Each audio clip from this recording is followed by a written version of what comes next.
वो समय जब देश के मुख्य न्यायाधीश भी एक फेक न्यूज का शिकार हो गए। आप सोचिए कि फेक न्यूज का आलम इस तरह से बढ़ता जा रहा है और कौन वो लोग हैं जो कि फेक न्यूज फैला रहे हैं। अब तो सीजीआई भी जान गए हैं उनके बारे में फेक न्यूज फैलाने वाले कौन लोग थे। एक पूरा जो इलेक्टोरल बॉन्ड के टाइम पर कोर्ट के अंदर की प्रोसीडिंग्स, सुप्रीम कोर्ट के अंदर की जो प्रोसीडिंग्स थी, मैंने भी वो पूरी देखी थी उस वक्त। एंड उसके बाद जब ये खबर वायरल होनी शुरू हुई तब मुझे लगा, मैंने कहा ऐसा तो कुछ मैंने देखा ही नहीं था, क्योंकि मैंने तो पूरी की पूरी फुटेज देखी थी। और अब आज सीजीआई खुद ये बात, देखिए बार एंड बेंच के हवाले से मैं आपको बता रही हूं, जब उन्होंने खुद बोला कि जी मैं तो सिर्फ उठकर अपनी सिर्फ कुर्सी ठीक कर रहा था और मेरे बारे में झूठी खबर फैला दी गई कि ये बात को बिल्कुल मुकुल रोहतगी बोल रहे थे और उसको बिल्कुल बीच में बोलता हुआ छोड़कर एकदम वहां से चले गए।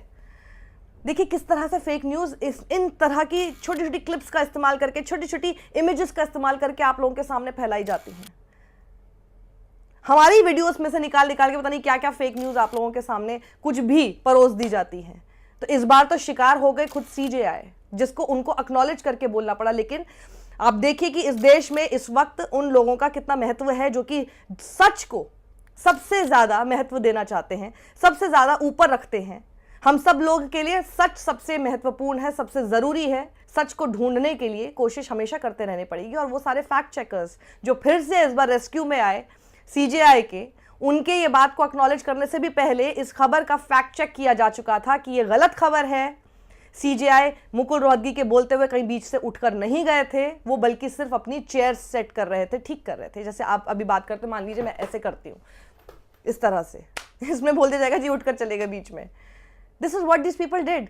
और सीजीआई को भी समझ में आ गया कि झूठी खबर फैलाने वाले थे कौन। वही लोग जो हमेशा सबसे ज्यादा फेक न्यूज फैलाते हैं, जिनकी वजह से हमारी इंटरनेशनल बेइज्जती इस बात को लेकर हो रही है कि जी भारत में फेक न्यूज सबसे ज्यादा हो रही है और जो सत्ताधारी दल है उसके लोग सबसे ज्यादा फेक न्यूज फैलाते हैं। इस बार भी वही सब लोग थे। इनके अकाउंट्स देख लीजिए, इनके प्रोफाइल्स देख लीजिए, इन लोगों की शक्लें देख लीजिए, इन लोगों का काम देख लीजिए, इनके ट्विटर हैंडल्स देख लीजिए। एकदम भद्दे घिनौने ट्वीट्स ये लोग करते हैं। जहर फैलाने में इनका सबसे ज्यादा ध्यान रहता है, सबसे आगे रहते हैं जहर फैलाने में, नफरत परोसने में, देश को बांटने में। वही लोग इस बार सीजीआई के भी पीछे इसी तरह से पड़ते हुए नजर आए। सीजीआई ने एक्नॉलेज किया, लेकिन इस बात से, इस खबर से, इस वीडियो से मैं आपको सिर्फ यही बताना चाहती हूं कि देखिए फेक न्यूज किस तरह से अंदर तक घुस चुकी है हमारे पूरे देश के इस सोशल मीडिया सिस्टम में, कि फैक्ट चेकर्स और साथ ही उन पत्रकारों की बेहद जरूरत है जो कि सच को ढूंढकर आपके सामने लेकर आते हैं। उनको सपोर्ट करने की कोशिश कीजिए, क्योंकि सीजीआई तक भी अगर उससे अछूते नहीं रहे तो फिर आपकी क्या बिसात है। जरा सोचिए ना इस बारे में।